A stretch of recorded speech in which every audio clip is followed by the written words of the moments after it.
আকাশ ক্ৰুদ্ধ বতাহ ত্ৰস্ত ৰাতিৰ স্তব্ধ জোনাক অন্ধ মনৰ বন্ধ কোঠা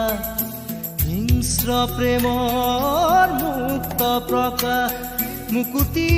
আজি দেখো দিশহাৰা হৈ ৰয় দিশে দিশে চলে মাথো মৃত্যুৰ মৃত্যু এতিয়া